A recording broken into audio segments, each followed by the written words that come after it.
O som metálico da minha bota no piso frio do auditório ainda ecoa na minha cabeça. Há sons que a gente nunca esquece. O estalar seco do couro, o peso da arma na cintura, o murmúrio contido de mais de 60 militares de pé, imóveis, esperando que o comandante terminasse o discurso. Eu estava na terceira fileira, uniforme impecável, a mente em silêncio disciplinado, até ouvir o que nunca pensei que ouviria. Tenente Duarte, aproxime-se. A voz dele. Meu irmão. O mesmo que anos atrás segurou minha mão no primeiro dia em que entrei na academia militar e disse: "Você vai ser maior que eu." Quando me levantei, senti o ar mudar. Cada passo em direção ao palco parecia puxar o oxigênio da sala. O rosto dele, o que antes eu chamava de casa, agora era um muro. Firme, frio, como se eu fosse apenas mais uma subordinada, uma peça defeituosa a ser substituída. Ele esperou eu me posicionar diante dele, a menos de 2 metros, antes de falar. Tenente, o comando determinou sua suspensão imediata. Entregue sua insígnia e sua arma. Por um instante, achei que ele estava testando minha reação. Mas não era um exercício. O olhar dele não tremia. A autoridade não vinha do posto, vinha do rancor. O mesmo rancor que ele guardava desde o dia em que fui promovida antes dele, quando as avaliações de campo me deram uma estrela que ele achava que merecia. Ele nunca engoliu aquilo. Eu via isso cada vez que um superior me elogiava na frente dele, cada vez que minha equipe entregava resultados que o destacamento dele não conseguia alcançar. Mas ali, naquele auditório, o ressentimento encontrou palco. Não me defendi.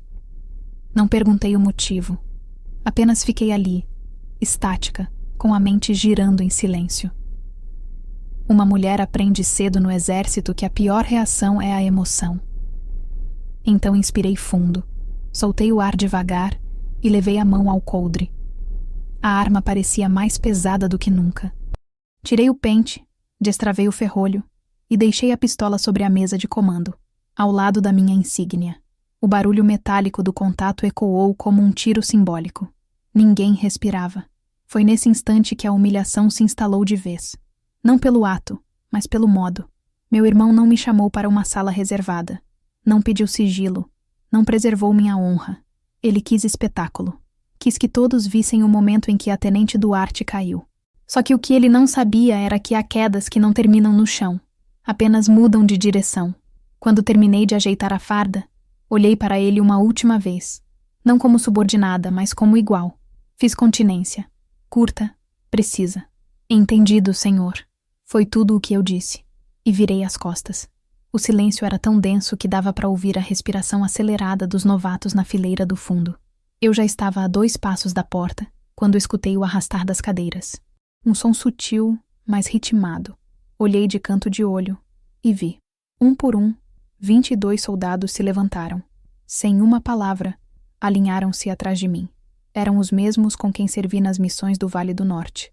Os mesmos que ficaram ao meu lado nas patrulhas de madrugada e nas chuvas de 3 dias. Eles não perguntaram nada, não olharam para o comandante, não hesitaram, apenas seguiram. A cena foi lenta e brutal. 60 militares, 30 ainda imóveis, 30 divididos entre a lealdade e o medo. Quando chegamos à porta, ouvi alguém, lá do fundo, sussurrar: "Chamem o advogado militar, agora." Eu não olhei para trás, não precisava. O som de 22 pares de botas batendo no piso era mais alto do que qualquer justificativa que meu irmão pudesse inventar. Era o som da verdade saindo pela porta principal. Lá fora, o sol estava forte, quase cruel. Tirei o boné e respirei fundo. O vento do pátio trouxe o cheiro de ferro quente e óleo de fuzil. O mesmo cheiro que marcou metade da minha vida. Eu sabia que, a partir daquele instante, eu deixava de ser parte daquilo. Não pela suspensão, mas porque algo em mim havia quebrado de vez. Caminhei até o estacionamento sem falar nada. Um dos cabos, Silva, se aproximou e disse baixinho: "Senhora, isso não está certo." Eu apenas balancei a cabeça. "Não é o certo que importa agora, cabo. É o que vem depois." Ele entendeu. Soldado experiente sabe quando a guerra muda de forma. Antes de entrar no carro, Olhei para o prédio principal. A bandeira tremulava como se nada tivesse acontecido, indiferente ao drama humano debaixo dela. Quantas vezes jurei proteger aquele símbolo? Quantas vezes limpei minhas botas até o couro brilhar, só para honrar o brasão bordado no ombro? Agora, cada fibra daquele tecido parecia zombar de mim. Mas mesmo naquele momento, algo dentro de mim não se partiu completamente. A disciplina é um tipo de armadura que nem a traição consegue atravessar de imediato. Dirigi até o portão principal com as mãos firmes no volante. Quando o sentinela fez continência e abriu a cancela, percebi o peso do gesto. Era o último aceno de reconhecimento oficial que eu receberia por um tempo. Respondi o cumprimento com a mesma frieza calculada e segui adiante. No caminho até o alojamento temporário, as lembranças vinham em ondas. A primeira vez que vesti o uniforme, ainda novata, com o mesmo irmão me dizendo para não chorar no treino. As cartas que trocamos quando ele foi designado para o norte, cheias de promessas de que, um dia, comandaríamos lado a lado. As noites de Natal na casa da nossa mãe, onde ele brindava a minha força diante da família. Tudo isso agora parecia mentira dita em tom de farda. Cheguei ao alojamento e deixei o uniforme pendurado no cabide. O tecido ainda estava quente do corpo, e pela primeira vez em anos senti o peso do vazio. Fiquei olhando para a mesa onde deixei a pistola de serviço e a insígnia, agora fora de contexto, como relíquias de um tempo que já não existia. Me perguntei se ele dormia tranquilo naquele instante, satisfeito por ter me rebaixado diante de todos. Mas o que ele não sabia, e eu tampouco compreendia por completo naquele momento, era que o gesto dele tinha feito mais do que me tirar o posto. Tinha acendido um fogo silencioso, daqueles que não queimam de raiva, mas de justiça. A humilhação pública se tornaria o primeiro degrau de algo muito maior. Enquanto a noite caía, sentei na beira da cama, ainda de calça e coturno, e pensei no sussurro que ouvi lá dentro. Chamem o advogado militar. A frase se repetia na minha cabeça como um eco distante. Havia algo por trás daquela suspensão, algo que cheirava a manipulação, a jogo político. Eu só ainda não sabia o quanto. Peguei o celular, abri o aplicativo de mensagens e vi uma sequência de notificações. Alguns soldados me mandavam mensagens curtas. Estamos com a senhora. Isso não vai ficar assim. Ele não tinha o direito. Eu não respondi. Ainda não. Guardei tudo. Porque no exército e na vida, há guerras que só se vencem quando o inimigo pensa que você já se rendeu. Apaguei as luzes e fiquei deitada, olhos abertos, encarando o teto. A disciplina não me deixava chorar. Eu aprendi a guardar lágrimas para os enterros e as vitórias. E aquela ainda não era nenhuma das duas coisas. Era o meio do caminho. O território entre o que me tiraram e o que eu ainda iria reconquistar. Adormeci tarde, com o som imaginário das botas dos meus soldados me acompanhando até o último segundo. E antes de dormir, fiz uma promessa silenciosa.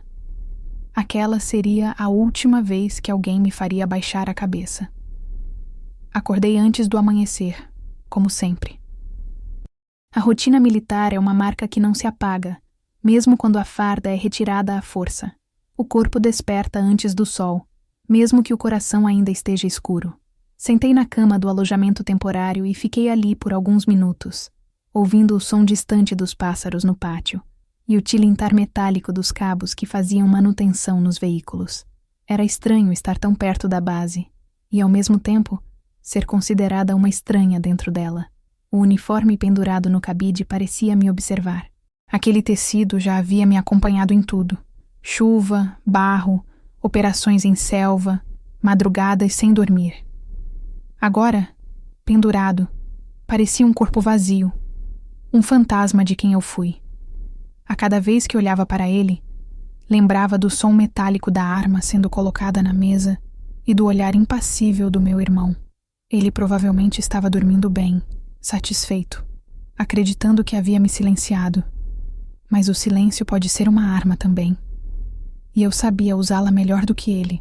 Levantei-me, lavei o rosto, prendi o cabelo num coque firme, como se ainda fosse me apresentar para a formatura. O reflexo no espelho me devolveu um olhar cansado, mas não derrotado. Quando um soldado é exposto, o instinto é gritar inocência. O meu, no entanto, foi observar. Eu aprendi que quem grita perde a clareza, e quem observa controla o campo. Peguei o celular e abri novamente as mensagens dos 22 soldados que haviam me seguido para fora da sala. Nenhum deles era ingênuo. Eles sabiam o risco de se opor a um comandante, mesmo que em silêncio. Aquilo não era apenas lealdade a mim. Era lealdade a algo maior, algo que o exército às vezes esquece. Justiça. Passei o dia em silêncio. Não saí do alojamento, não atendi telefonemas. Fiquei relendo meus relatórios antigos, os mesmos que entreguei ao comando nas últimas missões. Eram documentos detalhados, com cada movimento registrado, cada decisão explicada. E foi ali, no meio de páginas carimbadas e assinaturas que conhecia de cor, que o desconforto começou a nascer. Um detalhe. Um pequeno erro de protocolo em um dos relatórios de missão que, segundo o parecer, justificava minha suspensão. Só que aquele relatório não era o meu. Minha assinatura estava lá, mas o conteúdo não. Era sobre uma operação que nunca comandei e um episódio que sequer existiu. No relatório constava que eu havia autorizado uma retirada não programada de uma equipe em campo, o que jamais aconteceu. Eu nunca deixaria soldados em posição sem cobertura. Isso era grave. E o pior, alguém sabia disso. Alguém queria me manchar com algo que eu jamais faria. O sangue subiu à cabeça, mas eu mantive o controle. Fiquei olhando aquele papel como se fosse uma confissão escrita em código. Meu irmão não precisaria ter sujado as mãos diretamente. Bastava ele manipular quem cuidava dos registros, e o resto, o sistema faria por ele. Frio, automático, impessoal. O exército tem um mecanismo perfeito para destruir reputações sem deixar rastros. Burocracia. No final da tarde, saí para caminhar pelos arredores. O vento soprava seco, e cada passo parecia um lembrete de que eu agora estava fora. Passei por alguns soldados de plantão. Alguns desviaram o olhar, outros acenaram discretamente. Eles sabiam que o que aconteceu não era justo, mas em quartel, a justiça tem hierarquia. E eu, por ora, estava na parte de baixo dela. No portão principal, vi um carro oficial chegando. Do banco traseiro desceu meu irmão, farda impecável, expressão de quem domina o terreno. Ele me viu. Por um segundo, apenas um segundo, nossos olhares se cruzaram. E naquele instante percebi algo. Ele estava satisfeito, mas também tenso. Porque no fundo, ele sabia que eu não reagiria como os outros. Ele conhecia minha mente estratégica, minha frieza, meu domínio sobre o tempo e a espera.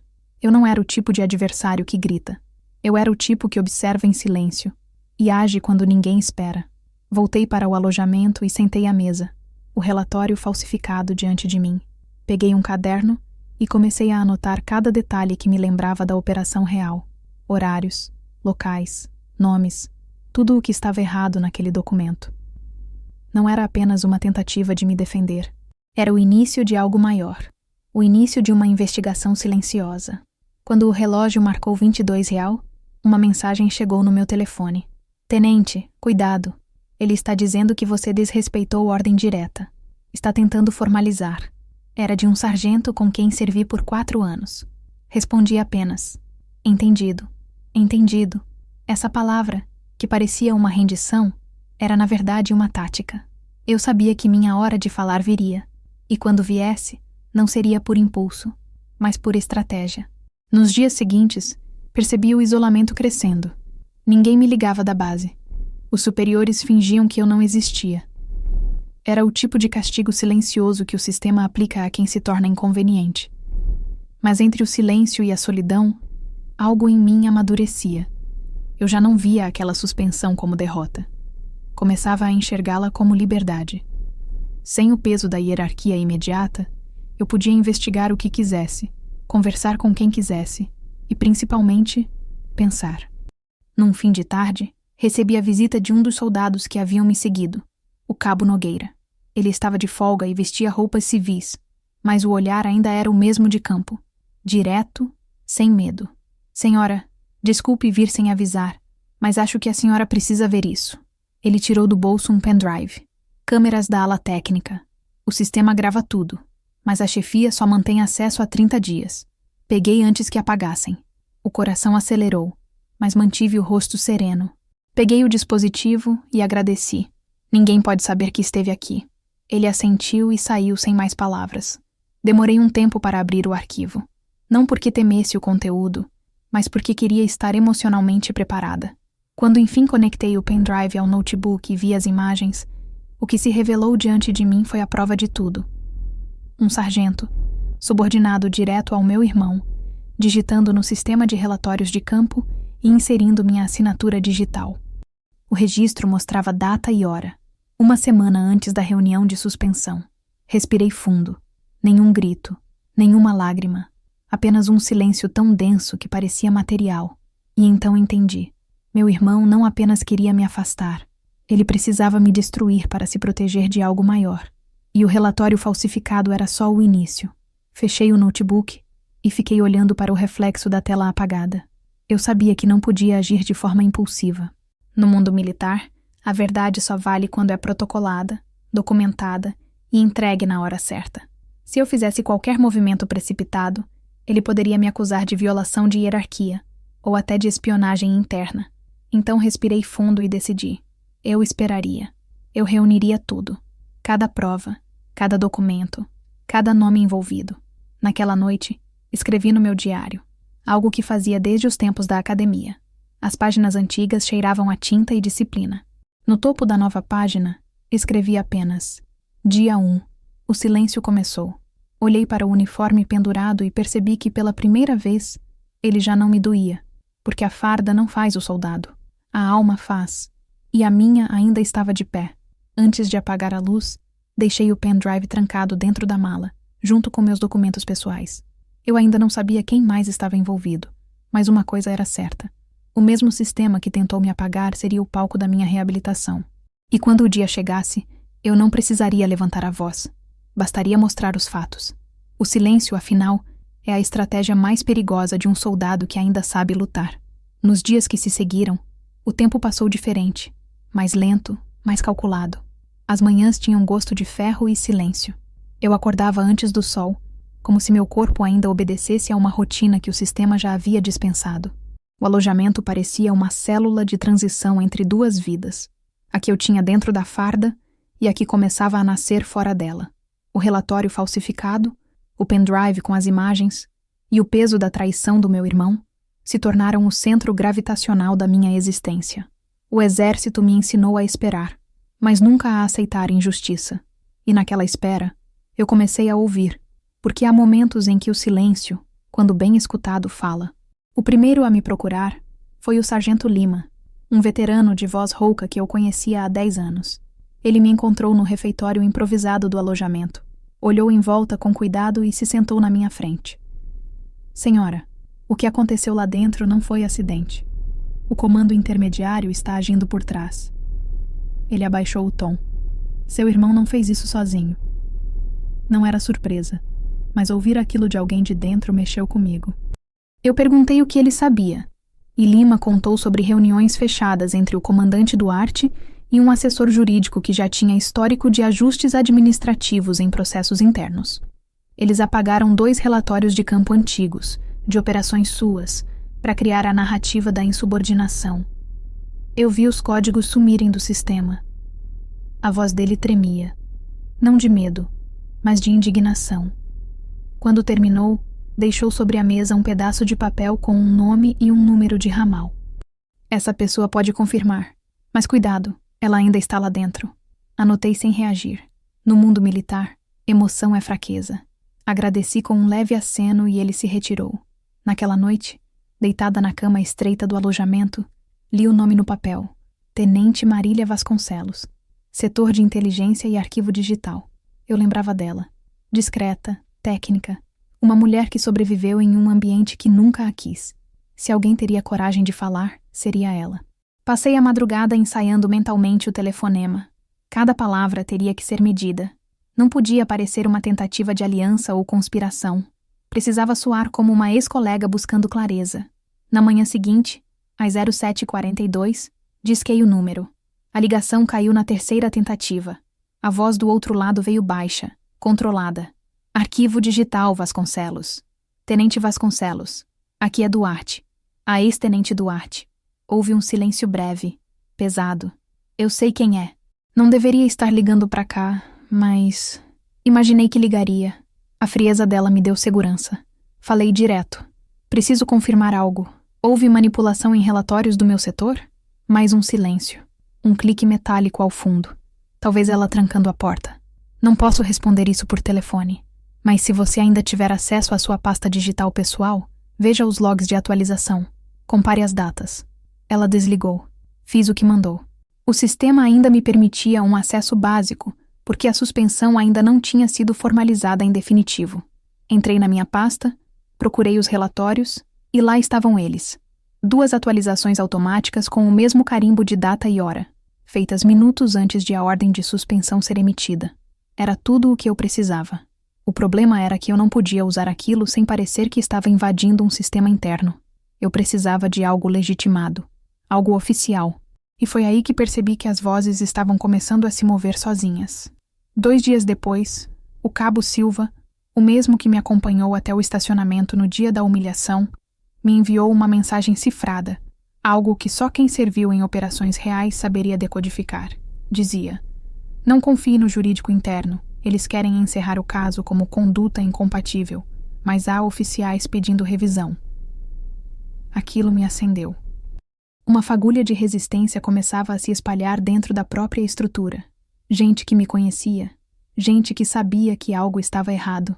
A disciplina ainda impedia muitos de falarem abertamente, mas o silêncio deles já não era neutro, era cúmplice da verdade. À noite, fui até o refeitório novamente. Alguns soldados que haviam me seguido para fora no dia da suspensão estavam ali. Nenhum ousou falar em voz alta, mas quando passei, um deles apenas murmurou: "A gente sabe." Eu não perguntei o que exatamente sabiam. Às vezes, é melhor não pedir detalhes. O importante é que o eco estava crescendo, mas a tensão também crescia. Naquela mesma semana, notei um carro preto estacionado próximo ao alojamento 3 noites seguidas. Vidros escuros, motor desligado. No 3º dia, fui até a guarita e perguntei ao soldado de plantão. Ele desconversou, dizendo que devia ser algum oficial de plantão. Mentira. Eu sabia reconhecer vigilância disfarçada. O medo não era meu, era deles. Comecei a escrever tudo. Cada detalhe, cada conversa, cada horário. Se tentassem me calar, eu teria registro de tudo. A cada página, o diário se transformava num relatório paralelo. O tipo que não vai para o sistema, mas que um dia pode mudar tudo. E então veio a mensagem que mudou o rumo da minha investigação. Um e-mail anônimo, vindo de um servidor interno. Assunto: "Você sabia que ele planejou isso?" Abri imediatamente. O corpo do e-mail dizia apenas: "A reunião que decidiu sua suspensão aconteceu 2 semanas antes do incidente do relatório. Há gravações. Cuidado com quem você confia. Assinado, 1 dos 22. Meu corpo inteiro congelou. 2 semanas antes? Isso significava que o relatório falsificado não era o motivo da suspensão. Era a justificativa. Eles já haviam decidido me afastar, e depois criaram a prova. Era um golpe cuidadosamente orquestrado. E o fato de um dos meus soldados estar tentando me alertar significava que havia divisões dentro da tropa. Pensei em denunciar imediatamente. Mas para quem? O jurídico interno estava comprometido, e qualquer tentativa precipitada poderia ser interpretada como insubordinação civil. Então tomei a decisão mais difícil da minha vida militar: agir de fora, mas dentro das regras. Se eu tentasse confrontá-los diretamente, cairia na armadilha da desobediência. Se permanecesse quieta, me apagariam. Eu precisava de uma terceira via, e essa terceira via se chamava Advocacia Militar Independente. Mas antes de procurá-los, precisava ter certeza de que as provas resistiriam. Assim, naquela mesma madrugada, fui até o alojamento de Silva e pedi que ele me acompanhasse até uma lan house fora da base. Ali, copiamos todos os arquivos do pendrive, do e-mail e dos relatórios falsificados em 3 cópias diferentes. Uma para mim, outra para ele, e uma terceira que escondemos em um cofre alugado num banco civil. Silva não perguntou o motivo. Apenas olhou para mim com o mesmo respeito de quem segue um comandante que ainda está no campo. "Isso vai voltar para a senhora, tenente. A tropa sente falta da sua voz." Respondi com um meio sorriso. "Ainda não é hora de falar, Silva. Às vezes o silêncio precisa amadurecer. Nos dias seguintes, comecei a perceber mudanças sutis no comportamento das pessoas dentro da base. O clima estava tenso. Os oficiais se entreolhavam com desconfiança. Meu irmão evitava minha presença. Ele sabia que algo estava se movendo, mas não sabia o quê. Quando uma estrutura acostumada ao controle perde a previsibilidade, ela se desestabiliza, e eu era a variável que ele não conseguia controlar. Passei a frequentar o café, fora da base onde oficiais de outras unidades costumavam almoçar. Lá, sem farda e sem patente visível, eu ouvia conversas que antes me seriam negadas. As pessoas falam mais quando acham que ninguém está ouvindo. Foi num desses dias que ouvi o capitão Soares dizer: "O comandante Duarte está sob pressão. A irmã dele pode derrubar metade do conselho se resolver abrir a boca." Metade do conselho. Então era isso. A minha suspensão era só a superfície de algo muito mais profundo. Uma rede de favorecimentos, relatórios manipulados, promoções compradas com silêncio. Meu irmão não era o cérebro. Era apenas a face conveniente. Voltei ao alojamento com o coração acelerado e um novo tipo de força. O medo havia sido substituído por foco. O campo estava mapeado. Agora, tudo o que eu precisava era de uma ponte entre as vozes que me alertavam e o mundo jurídico fora dos muros da farda. No dia seguinte, fiz algo que não fazia há semanas. Coloquei o uniforme. Não por obrigação, mas por escolha. Quando me olhei no espelho, percebi que o tecido não me pesava mais. Ele me lembrava quem eu era e o que eu ainda podia ser. Peguei as provas, guardei no bolso interno do casaco e saí. O sol nascia e o vento do pátio carregava o som das fileiras em treinamento. O som que sempre amei, mas que agora tinha outro significado. Aquele som não era mais de obediência, era de resistência.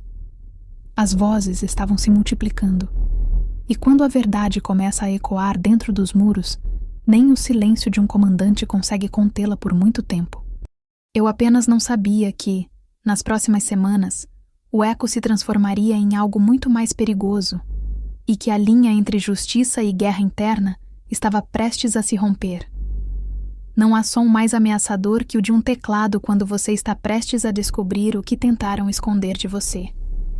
No quartel, o clique metálico das teclas se mistura ao zumbido dos equipamentos e ao som abafado dos rádios. Mas naquela manhã, o som vinha do meu próprio notebook, na mesa do alojamento, enquanto eu examinava linha por linha o relatório adulterado.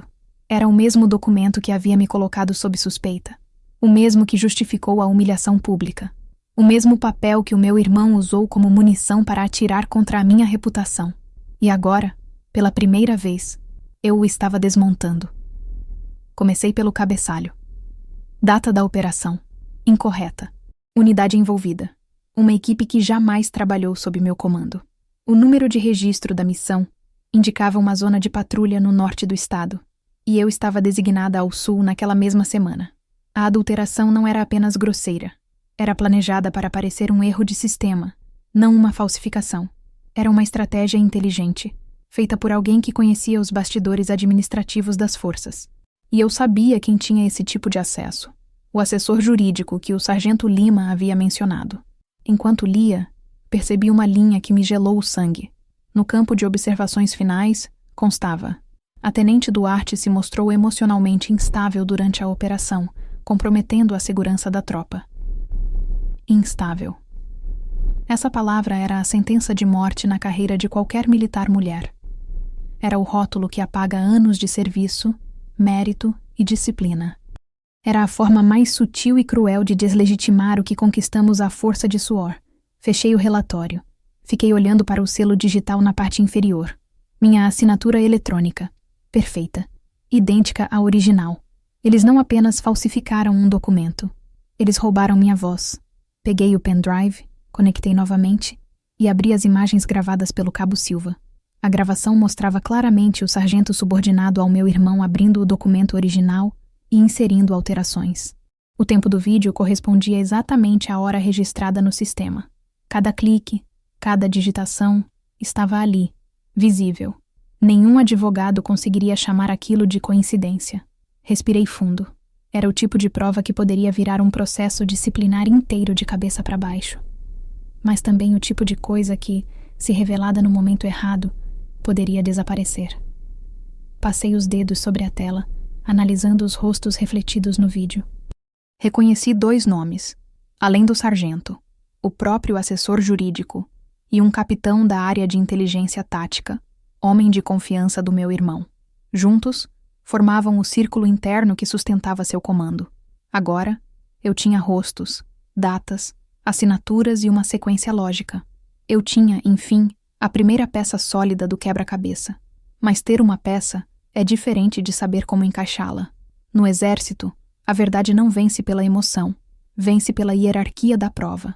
E eu sabia que, se quisesse limpar meu nome, teria que fazer isso de forma que nenhum tribunal militar pudesse me acusar de quebra de protocolo. Naquela tarde, fui até o escritório do advogado civil que atendia casos de militares afastados. Um homem grisalho, calmo, de fala pausada, conhecido por nunca perder um processo. Entrei sem uniforme, apenas com uma pasta vermelha nas mãos. Ele me olhou com curiosidade e disse: "Tenente Duarte, já esperava sua visita." Não perguntei como, apenas sentei. Ele ouviu meu relato em silêncio, sem interromper. Quando mostrei o relatório falsificado e as gravações, o semblante dele mudou. "Você tem noção do que isso significa?" "Tenho. Isso aqui não é uma simples retaliação hierárquica. Isso é um crime administrativo em larga escala." Ele fez anotações, mas me advertiu. "Antes de protocolar qualquer denúncia, você precisa se proteger. Eles vão tentar virar o jogo e te pintar como rebelde, desestabilizada, emocional. Exatamente o que esse documento sugere. E no meio militar, essa palavra pesa mais do que a verdade." Saí do escritório com um plano esboçado. Não o plano de um ataque, mas o de uma defesa estratégica, a mesma que eu usaria em uma operação de campo. De volta ao alojamento, passei horas organizando os arquivos. Criei uma linha do tempo com todos os eventos. Data do relatório original, dia da modificação, a reunião prévia que o e-mail anônimo mencionou e os nomes de todos os envolvidos. Tudo em ordem cronológica, como um mapa de combate. No meio da madrugada, recebi uma mensagem de um número desconhecido. "Você está se mexendo demais, Duarte. Não vai dar tempo de correr." Nenhuma identificação, apenas isso. Era uma ameaça velada, e eu sabia o que significava. Alguém lá dentro percebeu que eu já não estava apenas esperando, mas o medo não me parou. Pelo contrário, me deu clareza. A diferença entre um civil e um militar é que o medo, para nós, é um dado operacional. Ele existe, mas não comanda. No dia seguinte, procurei a tenente Marília Vasconcelos. O encontro aconteceu em um café discreto fora da base, lugar frequentado por oficiais de baixa patente. Ela chegou de boné e óculos escuros. "Você não devia ter vindo", disse ela sem preâmbulo. Eu precisava confirmar algo. Ela me observou por alguns segundos.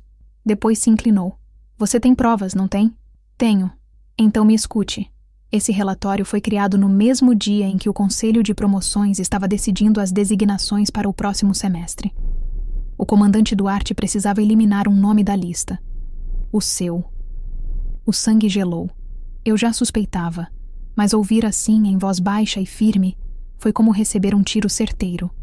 Ele usou a suspensão para abrir espaço para alguém do grupo dele. Exato. E o jurídico ajudou a encobrir. Eles acham que você vai se calar. Todo mundo que foi silenciado até agora se calou. Ela deslizou um pendrive idêntico ao meu pela mesa. Eu guardei uma cópia do backup antes de apagarem os logs. Mostra o nome de quem acessou o sistema. "Por que está me ajudando?" perguntei. "Porque amanhã pode ser eu." Guardei o dispositivo sem dizer mais nada. Quando ela saiu, fiquei parada por alguns minutos, olhando para o fundo da xícara de café frio. Era curioso como, depois de tantos anos de disciplina e obediência, a lealdade verdadeira vinha justamente de quem não tinha poder algum. Voltei ao alojamento e conectei o novo pendrive. O arquivo se abriu com uma lista de acessos do sistema. E lá estava ele. Maj. Henrique Duarte. Acesso administrativo completo. 22:13. Meu irmão. A confirmação final. Fiquei imóvel por um longo tempo, observando aquele nome na tela. O mesmo nome que eu um dia defendi diante de generais, o mesmo que carreguei com orgulho na farda, agora era a assinatura da minha queda. Mas não mais. Abri meu caderno e escrevi. Ele assinou a própria sentença. Eu só preciso entregar no lugar certo. A partir dali, O plano tomou forma. Não era sobre vingança. Era sobre restaurar equilíbrio. O exército me ensinou que a cadeia de comando existe para garantir ordem, mas também me ensinou que a integridade é a espinha dorsal de qualquer hierarquia. Se um elo apodrece, o sistema desaba. Preparei tudo com precisão. No dia seguinte, entregaria o material ao advogado e pediria o protocolo formal de abertura de sindicância independente. Mas o que eu ainda não sabia era que, dentro da base, os rumores já haviam se espalhado e que minha tentativa de expor a verdade estava prestes a acender uma guerra silenciosa entre aqueles que ainda acreditavam em honra e aqueles que só acreditavam em poder. Antes de dormir, olhei novamente para o uniforme, ainda pendurado, mas agora com outro significado. Ele já não era símbolo de humilhação. Era lembrança do que me tornou quem eu era. E pela primeira vez desde o dia da suspensão, senti orgulho. Eu estava sozinha, mas não derrotada. E no campo de batalha da verdade, solidão é apenas a forma mais pura de disciplina. A primeira peça estava no tabuleiro. E eu estava pronta para o próximo movimento. Voltar ao mesmo lugar de onde você foi expulsa exige um tipo de frieza que não se ensina em academia nenhuma. É o tipo de sangue frio que nasce quando você perde tudo e ainda assim escolhe olhar nos olhos de quem tentou te apagar. 2 semanas depois de descobrir que meu irmão havia falsificado o relatório, recebi um e-mail inesperado do Ministério da Defesa. O conteúdo era simples, quase burocrático. Convite para consultoria técnica de reestruturação tática em bases regionais. Meu primeiro impulso foi achar que era uma provocação, mas o documento era autêntico. E, ironicamente, a base piloto designada para o projeto era exatamente a mesma de onde eu havia sido afastada. Era uma ironia estratégica do destino, e eu aprendi a nunca desperdiçar ironias. O advogado civil que me assessorava sugeriu cautela. Isso pode ser uma armadilha, disse ele, mas também pode ser a brecha que você precisa. Lá dentro, como consultora, você terá acesso a arquivos e fluxos que estão fechados para o público. Eu sabia que era arriscado, mas também sabia que, se ficasse de fora, as provas acabariam se diluindo. E o pior, meu irmão continuaria subindo. Assinei o contrato. Não como militar, mas como consultora civil. Uma civil com permissão total de acesso a relatórios operacionais. O dia do retorno foi uma inversão completa da cena da minha expulsão. Nenhum auditório cheio, nenhum comandante gritando. Apenas o som das minhas botas civis batendo no mesmo chão que um dia vibrou sob o peso da minha farda. 22 pares de olhos me observaram discretamente quando entrei. Eram os mesmos que haviam me seguido na saída, semanas antes. Eles não sorriram, mas o silêncio deles era diferente. Não era constrangido, era cúmplice. Fui recebida por um coronel intermediário que parecia desconfortável com a situação. A senhora vai ter uma sala provisória, acesso aos arquivos de logística e suporte ao comitê de modernização, disse, evitando contato visual. Ele não precisava dizer mais nada. O comando estava tentando fingir normalidade, mas o clima era denso, elétrico. A simples presença da ex-tenente Duarte, como consultora civil, já era uma afronta.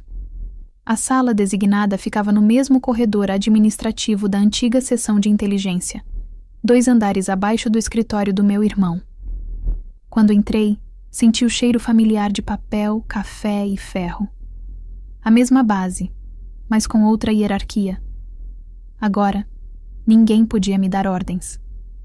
Nos primeiros dias, mantive discrição absoluta. Chegava cedo, saía tarde, cumprimentava todos com formalidade seca.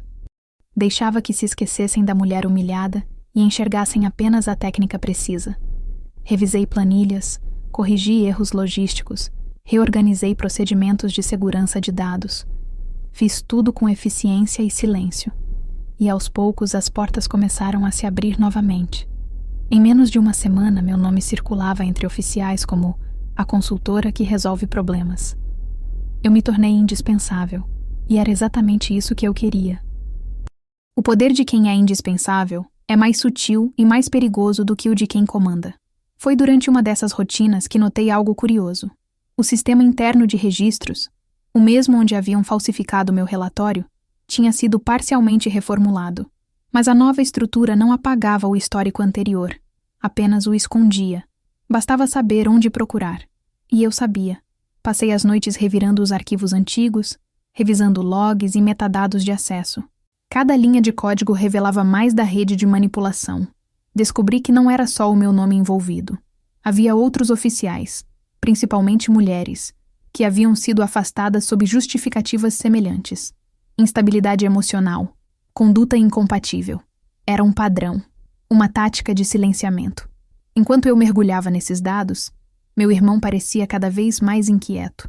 Evitava cruzar comigo nos corredores, mas eu o sentia observando à distância. Aquele homem, que um dia me ensinou a atar o cadarço da bota e a mirar com firmeza, agora me temia, e fingia não saber por quê. Na terceira semana de trabalho, recebi um convite formal para participar de uma reunião técnica do alto comando sobre reestruturação de protocolos de campo. Meu irmão estaria presente. A primeira vez que estaríamos na mesma sala desde o dia da suspensão. Na véspera da reunião, fiquei até tarde revisando o material. Sobre a mesa, espalhei documentos, relatórios e cópias de logs de acesso. Entre eles, o que trazia seu nome vinculado à falsificação.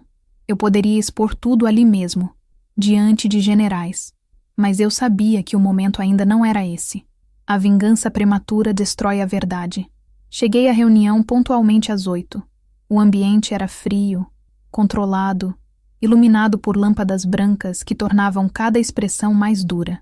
Quando entrei, todos os oficiais se voltaram por instinto. E então o vi. Ele de pé, na cabeceira da mesa. O mesmo olhar, agora um pouco mais tenso. Consultora Duarte. Ele disse com a voz neutra. Bem-vinda de volta à casa. Fiz continência por reflexo, mas a ironia era inevitável. Desta vez como convidada, senhor. Houve um murmúrio contido. Ele fingiu não ouvir. Iniciou a apresentação sobre os novos protocolos, enquanto eu permanecia atenta, observando cada gesto, cada tentativa de manter o controle. Quando chegou minha vez de falar, levantei e projetei na tela um gráfico comparativo de incidentes operacionais nos últimos 2 anos. As taxas de erro administrativo aumentaram 27% após a mudança no sistema interno. Disse calmamente. Atribuir isso a falhas humanas seria simplista. O problema é estrutural e proposital. Meu irmão endureceu o maxilar. Alguns oficiais se entreolharam. Eu continuava. Essas falhas permitem que registros sejam alterados sem rastreabilidade adequada. Isso compromete não apenas a integridade de missões, mas também a credibilidade do comando. O silêncio que se seguiu foi absoluto. Eu via nas expressões ao redor que muitos entenderam a mensagem por trás das palavras. Eu estava falando da minha própria história, sem mencioná-la. Ele sabia. E agora, todos sabiam que eu sabia. A reunião terminou sem comentários diretos. Mas naquela noite, quando saí do prédio, notei algo diferente. O carro preto que costumava me vigiar não estava mais lá. Em vez disso, um envelope pardo me esperava sob o para-brisa do meu veículo. Dentro, uma única folha datilografada. Há mais gente do seu lado do que imagina. Continue. Não havia assinatura. Apenas um carimbo antigo, de uma unidade de auditoria militar desativada. Voltei para casa com um envelope no colo, sem abrir mão do controle. A cada curva, a cada lembrança, eu sentia que o jogo estava se invertendo. Eu já não era a mulher que havia sido exposta diante do batalhão. Era a estrategista que retornava ao terreno inimigo para observar, pacientemente, a ruína de quem acreditou estar seguro. Nas semanas seguintes, o trabalho como consultora se tornou meu disfarce perfeito. Enquanto os oficiais me viam revisando relatórios, eu cruzava informações, rastreava transferências, montava o dossiê completo. E o mais irônico de tudo, eu estava usando os próprios recursos do comando para investigar o comando. Uma tarde, enquanto revisava documentos, o coronel da divisão de logística entrou apressado na minha sala. Duarte, acabamos de receber ordem de auditoria externa. Vão revisar todos os relatórios dos últimos 12 meses. Aquilo era a brecha que eu esperava. E eu sabia exatamente quem havia emitido a solicitação. O setor de auditoria com o mesmo carimbo do envelope. Sorri. Pela primeira vez em meses, um sorriso sincero. A verdade estava vindo à tona. E dessa vez, com respaldo institucional. No fim do expediente, olhei pela janela do 2º andar. Lá fora, o pátio fervilhava com o som das botas.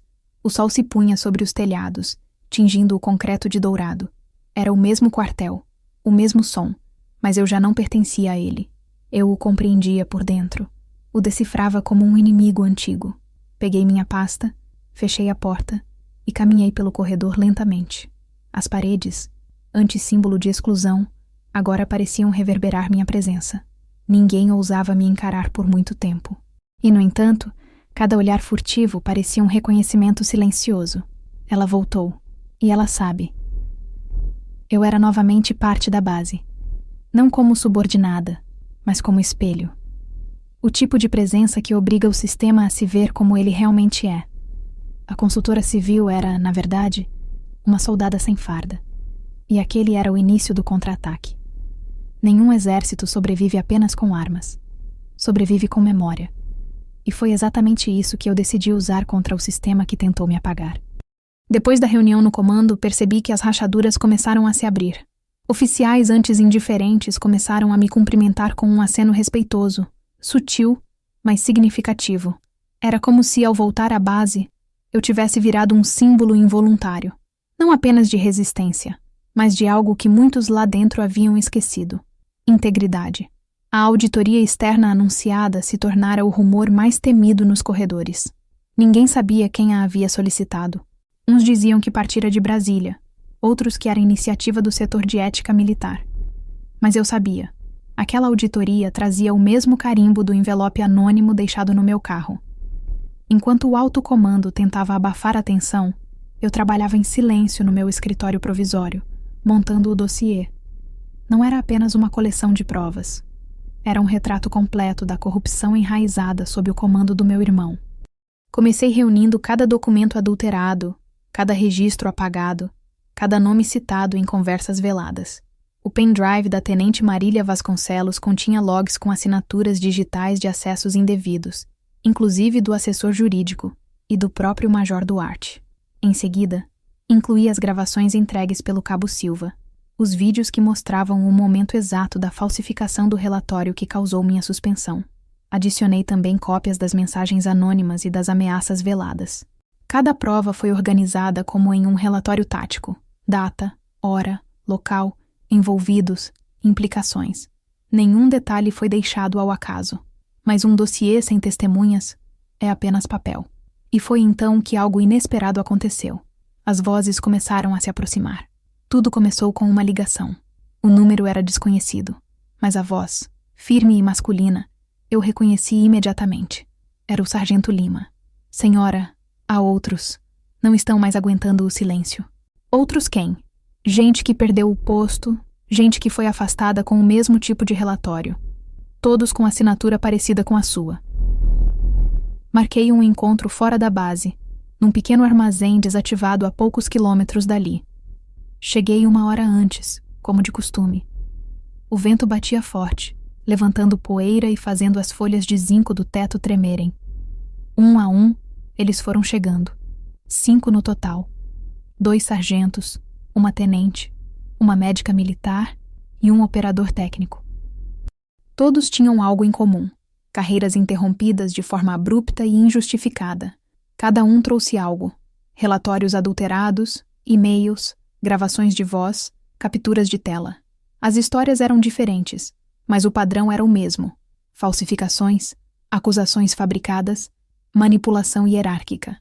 Um dos sargentos, um homem de poucas palavras, colocou um pendrive sobre a mesa improvisada e disse: "Esse áudio é de uma reunião do Conselho Administrativo. O seu nome foi citado. Disseram que precisavam dar exemplo para evitar que outras mulheres ganhassem visibilidade." Aquilo me atingiu em cheio. Por um instante, o silêncio da sala pareceu uma forma de luto. Não apenas por mim, mas por todas as que vieram antes. Olhei para eles. Rostos marcados por cansaço, mas também por dignidade. Se decidirem seguir comigo, não haverá volta. Isso não será uma denúncia comum. Vai expor gente grande. Ninguém recuou. Passamos horas revisando os materiais, sincronizando horários, cruzando registros. A cada nova prova, a teia se ampliava. A falsificação do meu relatório era apenas uma ponta de uma rede maior. Manipulação de promoções, desvio de verba e até uso de relatórios falsos para cobrir falhas em operações externas. No centro de tudo, o mesmo grupo de nomes. Entre eles, meu irmão. Naquela noite, voltando para casa, sentei no banco do carro e respirei fundo. A sensação não era de vitória, mas de responsabilidade. Eu tinha nas mãos algo que poderia não apenas limpar meu nome, mas também derrubar carreiras inteiras. E o mais paradoxal, não era ódio que eu sentia, era um cansaço profundo, uma vontade de devolver equilíbrio ao que foi corrompido. Nos dias seguintes, o grupo começou a trabalhar em silêncio. Enviávamos arquivos uns aos outros de forma cifrada, trocando informações por meio de mensagens camufladas. Criamos um padrão de código, usando termos técnicos como se fossem instruções de campo. Relatório limpo significava prova verificada. Missão concluída era sinônimo de arquivo entregue. Fronteira segura queria dizer que nenhum vazamento havia sido detectado. A cada novo relatório limpo que chegava, o dossiê crescia. Eu imprimia tudo, arquivava em pastas vermelhas e as trancava no cofre da minha sala. O peso físico daquele material me dava uma estranha sensação de controle. Era como carregar uma arma invisível. Mas quanto mais o dossiê ganhava forma, mais eu percebia os sinais de que o sistema estava reagindo. Portas que antes se abriam com facilidade começaram a exigir autorização dupla. Arquivos antes acessíveis foram movidos para nível confidencial e, num fim de tarde, percebi algo mais inquietante. Meu e-mail institucional havia sido suspenso temporariamente por atualização de segurança. Eles sabiam. E estavam tentando me conter antes que eu concluísse o movimento. Na manhã seguinte, encontrei um bilhete sobre minha mesa, sem remetente, sem assinatura, apenas 2 palavras. Estão te observando. Guardei o bilhete no bolso e não disse nada, porque eu também estava observando. O cerco começou a apertar. Vi carros diferentes rondando a rua onde eu morava. Meus acessos digitais foram restringidos. O advogado civil me orientou a reforçar as medidas de segurança.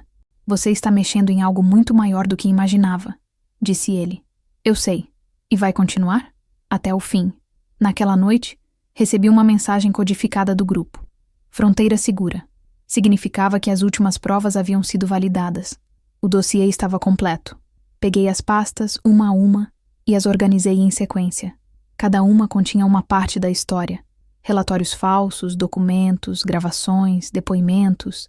A última pasta, marcada com uma etiqueta preta, trazia o título Comando Duarte. Olhei para o nome impresso ali e senti uma estranha calma. Eu já não chorava, não tremia. Estava além disso. O medo havia sido substituído por propósito. Na manhã seguinte, às 07h30, entrei na base com a pasta vermelha sob o braço. Ninguém me deteve. Caminhei pelo corredor principal com passos firmes, como se carregasse apenas papéis, quando na verdade carregava o peso de anos de silêncio acumulado.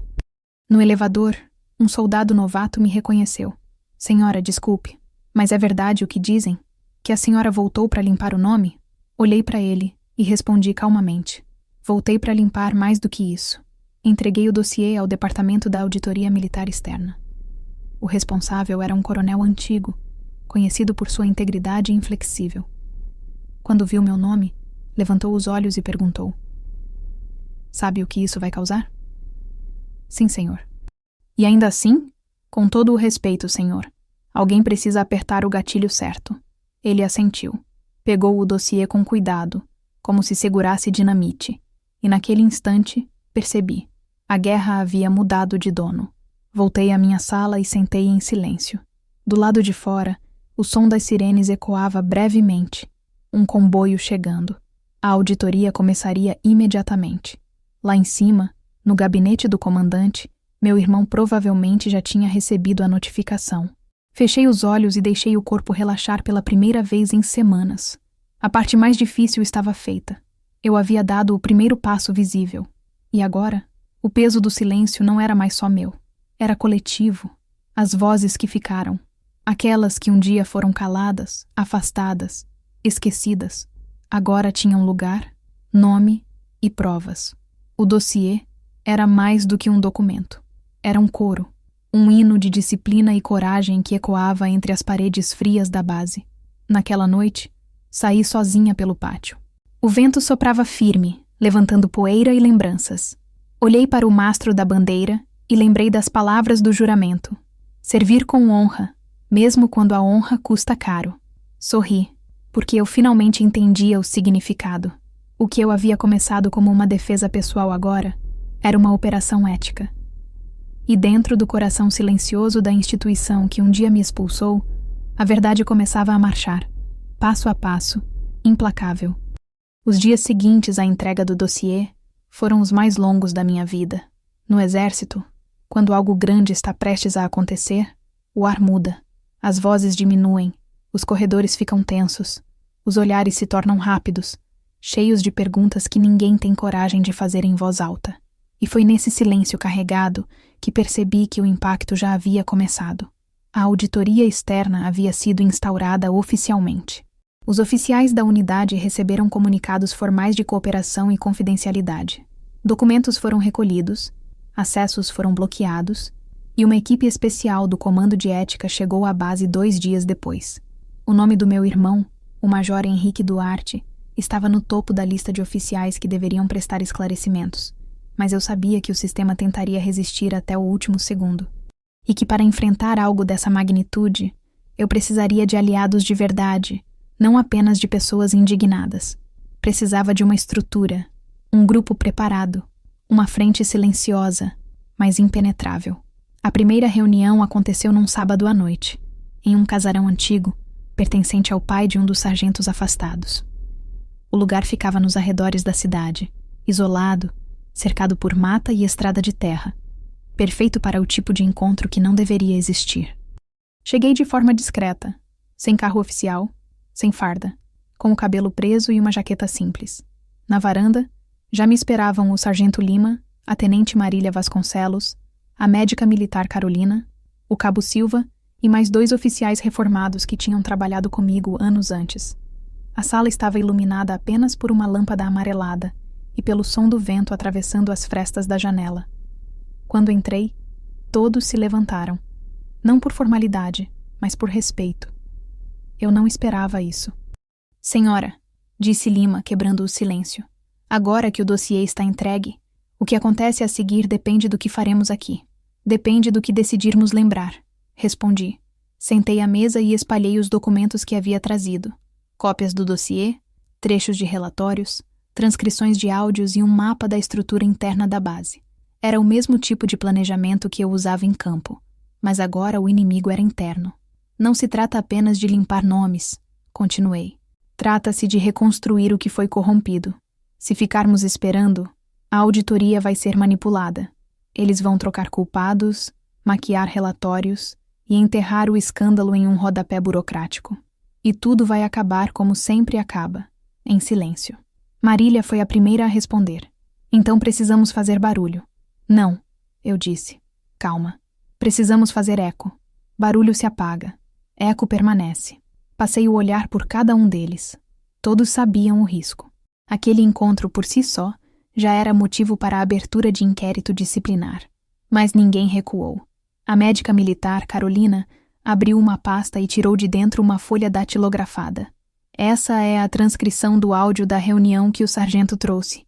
O comando diz claramente que a sua suspensão foi deliberada para criar um exemplo disciplinar. Eles falam em manter o controle da narrativa.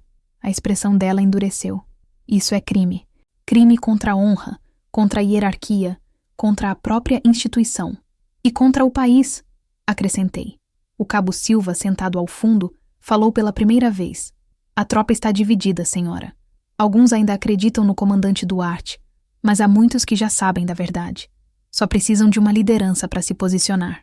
Não quero insubordinação, respondi. Quero ordem, a verdadeira, aquela que não depende de falsos generais para existir. Foi então que a tenente Marília, que sempre falava pouco, disse algo que mudou o rumo da conversa. Se a senhora realmente quer restaurar a ordem, então precisa ir até o fim. Precisa apresentar isso pessoalmente no Conselho de Ética Nacional. Nenhum relatório intermediário vai sobreviver ao caminho até Brasília. Todos ficaram em silêncio. Ela estava certa. O Conselho era a instância máxima. Se o caso chegasse até lá, nenhuma influência local conseguiria impedir a investigação completa. Mas para isso, eu teria que levar o material em mãos. e enfrentar o meu irmão diretamente. Eles vão tentar impedir, disse Lima. Eles vão tentar, concordei. Mas a diferença é que agora não estou sozinha. Passamos horas organizando a logística. Cada documento teria cópias guardadas em locais diferentes. As pastas seriam entregues em mãos a contatos estratégicos, oficiais aposentados, auditores confiáveis e até jornalistas que deviam favores antigos. Não seria uma operação clandestina, mas também não seria oficial. Era algo entre os dois mundos. O tipo de ação que só quem conhece profundamente o sistema pode executar. Quando o relógio marcou 23h45, a reunião já estava finalizada. Antes de encerrar, olhei para o grupo e disse: tudo o que estamos fazendo aqui é mais do que defesa. É lembrança. Não vamos deixar que isso seja esquecido. O silêncio que se seguiu foi de assentimento. Um a um, eles colocaram as mãos sobre a mesa. Um gesto antigo, de pacto. Nenhum juramento, nenhuma palavra. Apenas a força de quem já perdeu demais para ter medo. Saímos em horários diferentes, em carros separados. O céu estava escuro, sem lua. No caminho de volta, o farol do meu carro iluminava a estrada de terra e a poeira subindo atrás do veículo, como uma cortina de fumaça. E pela primeira vez em muito tempo, senti algo que não era raiva nem dor. Era propósito. Nos dias seguintes, o movimento começou de forma quase invisível. Um documento vazava aqui. Uma informação chegava a um contato influente ali. Pequenas fagulhas que, somadas, formavam uma combustão lenta e inevitável. Dentro da base, o comportamento dos oficiais começou a mudar. Ordens contraditórias, reuniões de emergência e uma tensão generalizada. O comando estava se desestabilizando. Meu irmão, até então blindado por sua patente e influência, começou a dar sinais de desgaste. Parecia mais cansado, mais desconfiado. Em uma das manhãs, cruzamos no corredor. Ele tentou sustentar o olhar, mas falhou. Você devia ter parado, Laura, disse ele, baixo, mas com a voz trêmula. Você devia ter pensado antes. Respondi. Ele não disse mais nada. Passou por mim como quem desvia de uma lembrança incômoda. Naquele mesmo dia, recebi um comunicado oficial. O Conselho de Ética convocava a audiência extraordinária para a análise do caso Duarte. Data marcada. Local: Brasília. O documento vinha assinado por um dos generais mais respeitados da ativa, o mesmo que havia servido com meu pai. Quando li a assinatura, soube que a guerra interna havia mudado de fase. A reunião secreta não era mais apenas um encontro de vozes indignadas. Era o início de uma revolução silenciosa dentro do próprio sistema. Na noite anterior à viagem, voltei à base sozinha. O pátio estava vazio, iluminado apenas pelos postes altos. Caminhei até o centro, onde costumávamos formar para o hasteamento da bandeira. O vento frio batia no rosto, e o som distante do estandarte tremulando me fez lembrar de todas as vezes que fiz aquele gesto. A mão no cap, o olhar firme, a promessa de servir com honra. Toquei o solo com a ponta dos dedos e fechei os olhos. Por todas nós, murmurei. Naquela noite não dormi. O sono é para quem ainda teme o amanhã. Eu não temia mais. A verdade já tinha nome, provas, rostos e direção. E acima de tudo, tinha eco. O dossiê estava pronto para atravessar os portões do poder.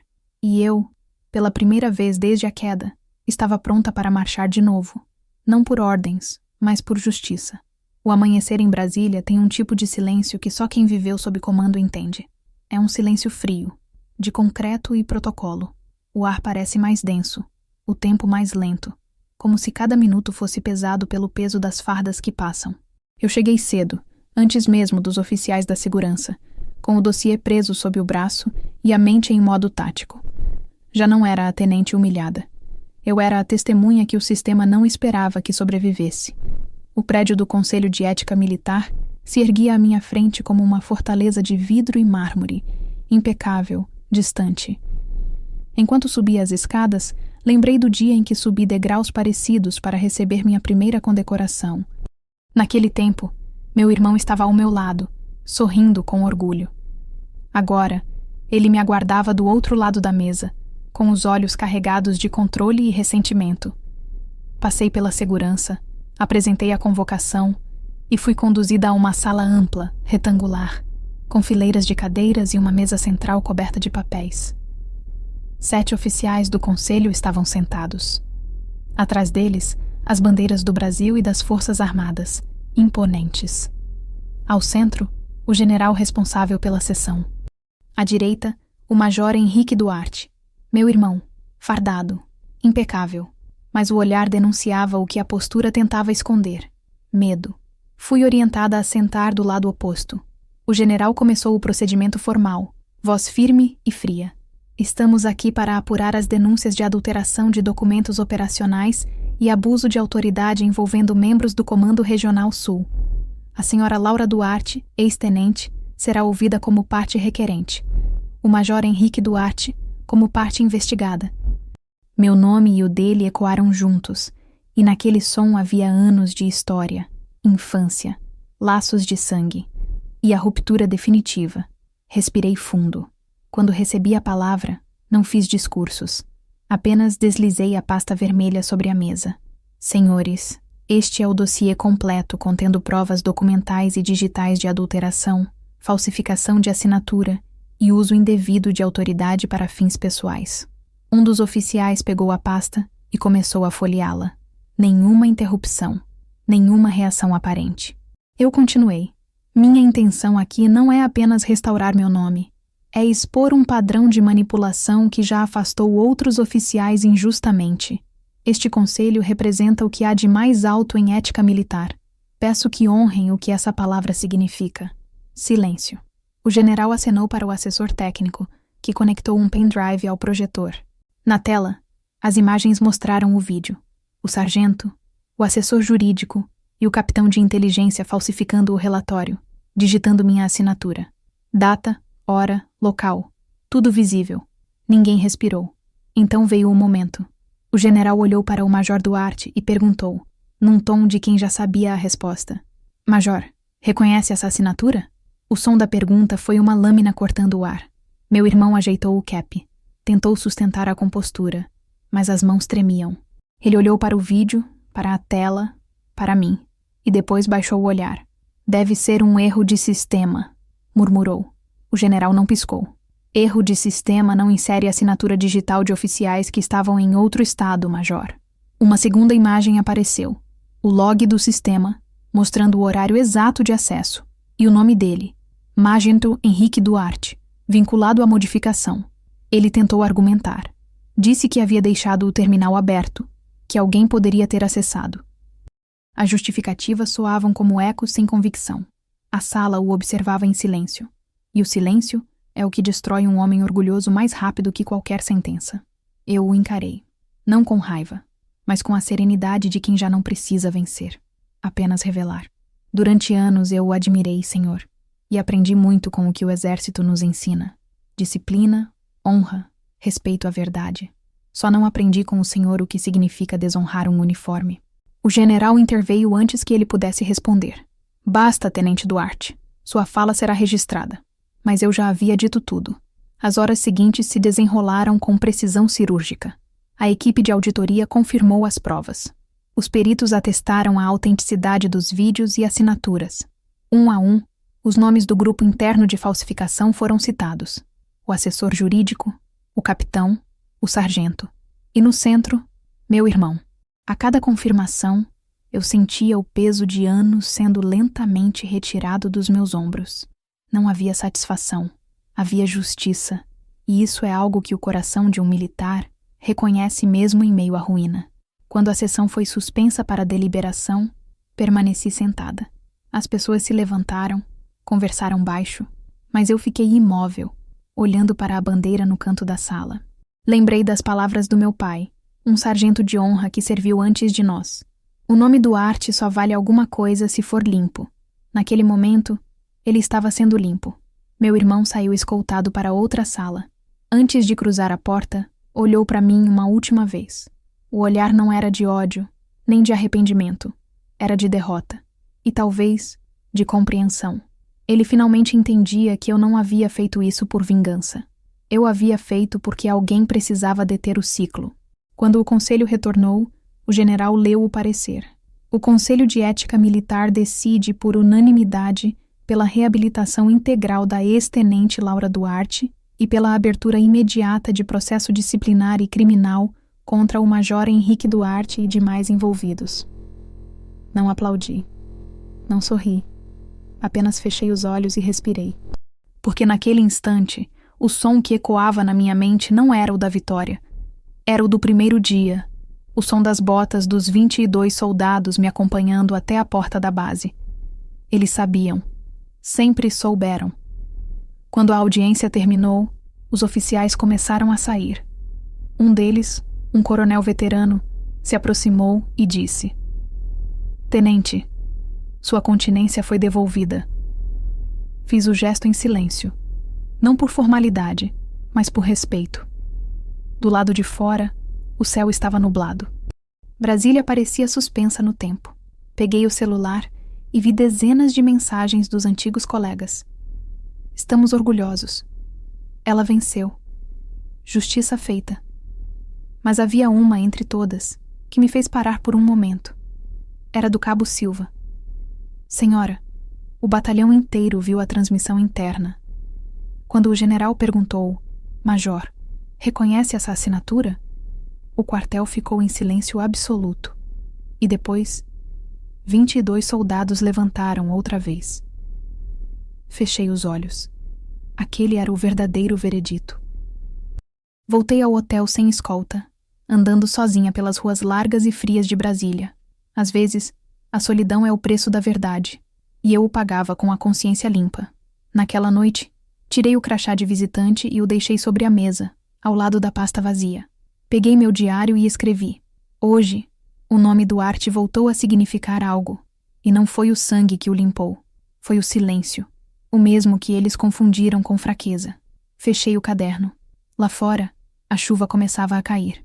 Pingos firmes, constantes, batendo contra o vidro como um toque de continência do próprio tempo. A batalha institucional estava vencida, mas eu sabia que a guerra pessoal ainda não tinha terminado. O exército tem memória longa, e fantasmas uniformizados não desaparecem da noite para o dia. Mas pela primeira vez desde a queda, eu podia dormir. A justiça havia sido feita, e feita com disciplina, sem gritos, sem vingança, sem sangue, apenas com uma frase: "Major, reconhece essa assinatura?" Alguns dias depois da audiência, voltei à base pela primeira vez desde o julgamento. Não havia ordens formais para isso. Não era uma obrigação, tampouco um gesto protocolar.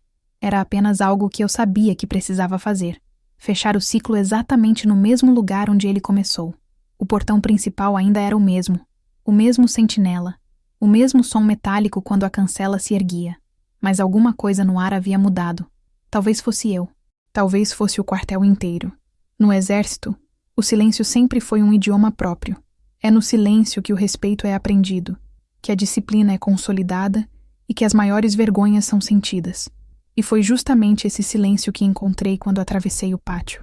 Nenhuma saudação forçada, nenhum olhar de desprezo. Apenas aquele tipo de silêncio carregado de algo novo. Reverência. O comunicado oficial já havia circulado em toda a corporação. Ex-tenente Laura Duarte reabilitada integralmente, inocentada das acusações anteriores e convidada a reassumir função de consultoria de integridade institucional. Era um título bonito, mas o que importava não era o cargo, era o que ele representava. As pessoas sabiam. E no exército, quando a verdade é finalmente reconhecida, ela não vem com aplausos, vem com postura. À medida que eu caminhava, as fileiras se formavam automaticamente. Soldados, cabos, sargentos, alguns dos mesmos que estavam no auditório naquele dia da humilhação. Eles se alinharam, firmes, sem que ninguém precisasse ordenar. Não era ensaio, nem obediência cega. Era respeito puro, espontâneo. Por um instante, parei no meio do pátio e olhei em volta.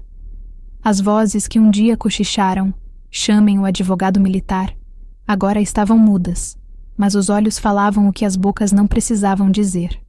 Quando cheguei à entrada do prédio principal, o subtenente responsável pelo comando intermediário me aguardava. Ele ergueu o braço, fez continência e disse: "Bem-vinda de volta, senhora." Respondi o gesto, sem uma palavra. Atrás de mim, ouvi o som das botas. Aquele som que eu jamais esqueci. 22 pares. Os mesmos homens e mulheres que haviam se levantado comigo na manhã em que meu irmão tentou me destruir. Eles estavam ali, outra vez, alinhados, silenciosos, imóveis. A cena era quase simbólica demais para ser real. Por um momento, o passado e o presente pareciam sobrepostos. Era o mesmo corredor, as mesmas paredes, o mesmo concreto. Mas a energia era completamente diferente. Naquele instante, percebi que minha história não era apenas sobre justiça individual. Era sobre o peso do exemplo. Quando entrei no gabinete designado à consultoria, encontrei uma pilha de relatórios sobre a mesa. Eram documentos de oficiais de outras unidades pedindo revisão de processos, auditorias atrasadas, denúncias abafadas. O meu caso havia aberto uma brecha que ninguém mais poderia fechar. A consultoria de integridade institucional era, na verdade, uma força silenciosa de reconstrução. E eu era o rosto dela. Passei o dia analisando os primeiros processos. As histórias eram diferentes, mas o padrão era o mesmo. Manipulação hierárquica, abuso de poder, punições desproporcionais. Em todas, havia um ponto em comum: o medo. O medo de enfrentar o sistema, de ser apagado, de virar nota de rodapé. Mas o medo, agora, começava a mudar de lado. À tarde, fui chamada à sala do general responsável pela reestruturação. Um homem idoso, voz grave, com décadas de serviço. Quando entrei, ele estava em pé, olhando pela janela. "Tenente", disse ele sem se virar. "Faz tempo que não vejo a tropa em silêncio de respeito como vi hoje cedo." "Eles não estão em silêncio por mim, senhor", respondi. "Estão por tudo o que ficou escondido por anos." Ele assentiu. "Talvez. Mas o fato é que eles voltaram a acreditar. E isso, Duarte, é o tipo de coisa que nem o tempo apaga." Houve uma pausa longa. O general virou-se e colocou um documento sobre a mesa. "Isso é um convite formal para reassumir posto ativo, com promoção automática a capitã. A decisão é sua." Olhei o papel sem tocá-lo. Por dentro, algo em mim estremecia. Era o reconhecimento máximo, o ponto que qualquer oficial esperaria alcançar após anos de luta. Mas eu já havia aprendido que existem vitórias que não precisam de uniforme para existir. "Com todo o respeito, senhor", respondi. "Não quero voltar à hierarquia. Quero ajudar a reconstruí-la." Ele me observou por alguns segundos, e um leve sorriso cruzou o rosto austero. "Então, que assim seja. Às vezes, o exército precisa de alguém que lute do lado de fora, para que ele volte a se enxergar por dentro." Saí da sala com o coração leve, mas firme. O pátio estava vazio agora. Apenas o som do vento cortando o ar quente da tarde. A bandeira tremulava alto, refletindo o sol, e eu me lembrei da noite da audiência, do instante em que meu irmão ouviu a pergunta que o desarmou por completo. "Major, reconhece essa assinatura?" Aquela frase ecoava ainda, não como vingança, mas como um lembrete de que a verdade sempre encontra um caminho, mesmo nas estruturas mais rígidas.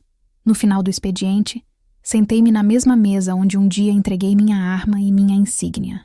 O tampo de madeira ainda tinha as mesmas marcas, o mesmo brilho frio. Toquei o ponto exato onde deixei a pistola naquele dia e pensei: é aqui que o ciclo termina. Enquanto me preparava para sair, um dos jovens soldados, provavelmente um recruta, se aproximou timidamente. "Senhora, posso dizer uma coisa?" "Claro, soldado. Eu entrei depois da sua saída. Só ouvi as histórias. Mas hoje, quando vi todos de pé, entendi. A senhora provou que dá para ser firme sem ser cruel. Isso mudou muita coisa aqui dentro." Ele fez continência e se afastou. Demorei alguns segundos para conseguir respirar fundo novamente. Talvez porque aquelas palavras tivessem o mesmo peso de um veredito. Naquele instante, percebi que a vingança havia se transformado em legado, e que, no fundo, era isso que eu buscava desde o início. Caminhei pelo pátio lentamente, enquanto o sol se punha. O céu estava alaranjado, e o som das fileiras de treinamento ecoava ao longe. O quartel, antes cenário de vergonha, agora respirava um novo tipo de ordem, não imposta, mas conquistada.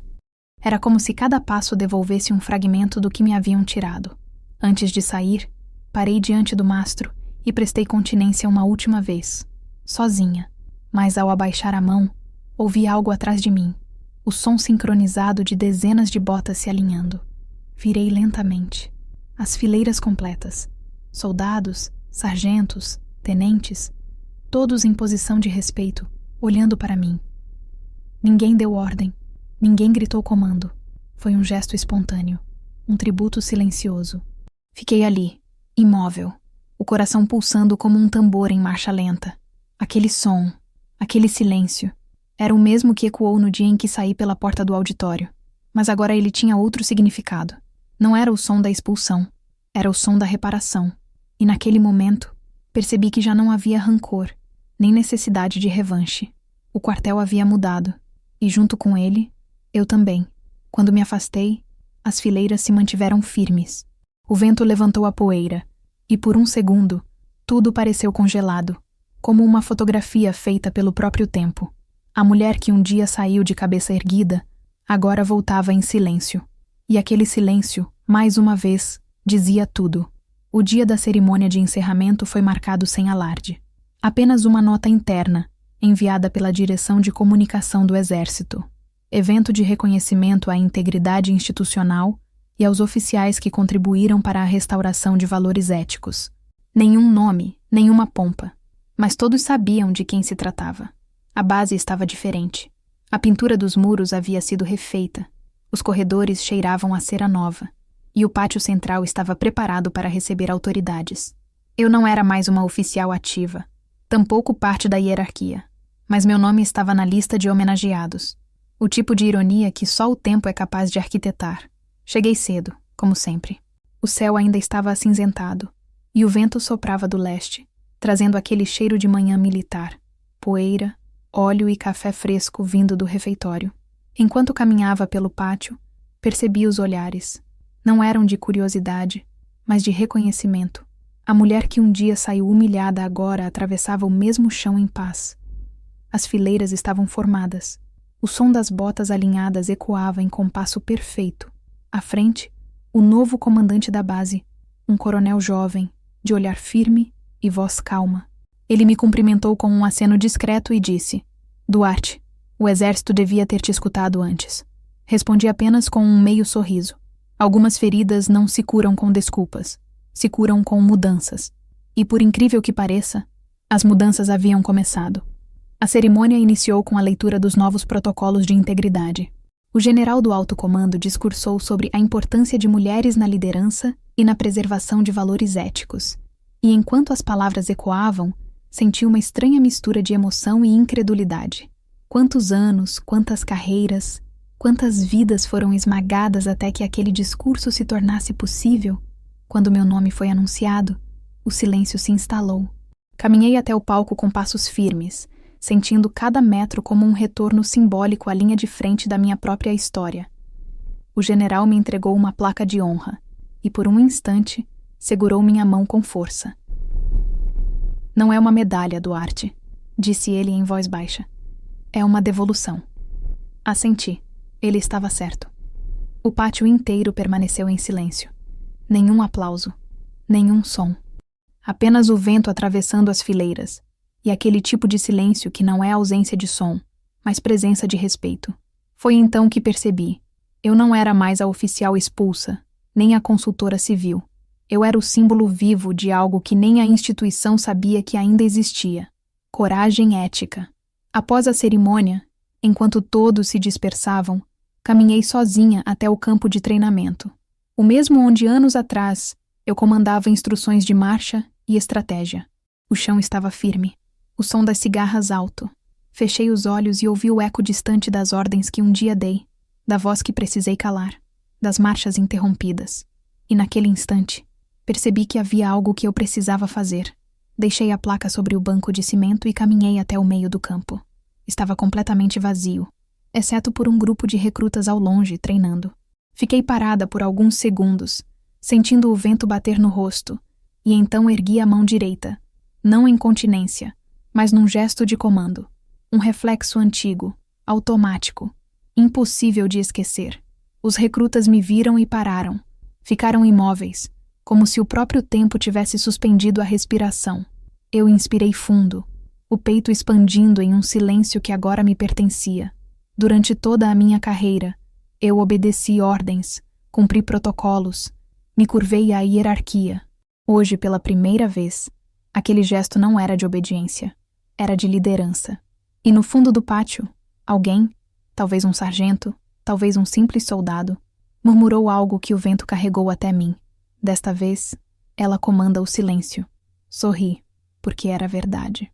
Desde o dia em que meu irmão me obrigou a entregar a insígnia diante de todos, aprendi que há vários tipos de poder. O poder que grita, o poder que pune, o poder que ameaça. E há o poder que simplesmente permanece de pé quando todos esperam que você caia. Eu não precisava mais de patente, nem de arma, nem de farda. O que eu tinha agora era maior, uma história que ninguém poderia apagar. Voltei a andar devagar, e a lembrança do passado começou a se dissolver com o som do presente. Cada passo era uma resposta àquela voz antiga que um dia disse: entregue sua arma. Agora, eu caminhava livre, e armada apenas da minha verdade. Antes de sair, parei em frente à parede onde um mural novo havia sido instalado. No centro, uma frase simples gravada em aço. A disciplina começa quando o silêncio deixa de ser medo e passa a ser escolha. Não precisei perguntar quem escreveu aquilo. Sabia. Era o resumo da minha vida. Quando me afastei, vi o reflexo da bandeira no vidro da parede. O vento a fazia tremular devagar e o som do tecido contra o ar me lembrou o compasso de uma marcha. Uma marcha lenta, firme, constante, como o coração de quem já não precisa provar nada a ninguém. Peguei a placa de volta. Não por vaidade, mas como lembrança do caminho. Caminhei até o portão principal e, antes de cruzá-lo, olhei para trás uma última vez. O quartel parecia diferente, como se respirasse. Talvez fosse apenas o fim da tarde, o sol batendo de leve nas paredes. Mas eu quis acreditar que havia algo vivo ali, algo que renasceu junto comigo. Do lado de fora, o mundo civil seguia igual. Carros passando, pessoas apressadas, ruídos de cidade. Mas dentro de mim, a guerra tinha acabado. E o silêncio, aquele mesmo que um dia me feriu, agora era meu aliado. Quando cheguei ao carro, o telefone vibrou. Uma mensagem curta do Sargento Lima. Senhora, encerramos o ciclo. O relatório final foi arquivado sob o nome Operação Integridade. Obrigado por nunca desistir. Sorri e respondi apenas: agora, mantenham a ordem. Sem gritar. Dirigi por quilômetros, até alcançar o topo da estrada que dava vista para o horizonte. O sol se punha lentamente, tingindo o céu de laranja e cobre. Parei o carro, desliguei o motor e fiquei observando. O silêncio ali era diferente. Amplo, limpo, sem dor. Fechei os olhos e ouvi o som das lembranças. As botas no pátio, o eco das palavras: chamem o advogado militar, a voz fria do general perguntando: Major, reconhece essa assinatura? E por fim, o som que agora definia tudo. O compasso de uma base inteira se levantando em respeito. Não por medo, mas por exemplo. Respirei fundo. E pela primeira vez em muitos anos, senti paz. A vingança havia se transformado em justiça. A dor, em propósito. E o silêncio, em comando. Abri os olhos e murmurei, sozinha, olhando para o horizonte que se estendia diante de mim. Missão cumprida. Então engatei a marcha, e o carro desceu devagar pela estrada. Atrás de mim, o som do motor se misturava ao vento, criando uma melodia baixa, quase como um hino. Era o som da última marcha, mas desta vez, quem dava o ritmo era eu.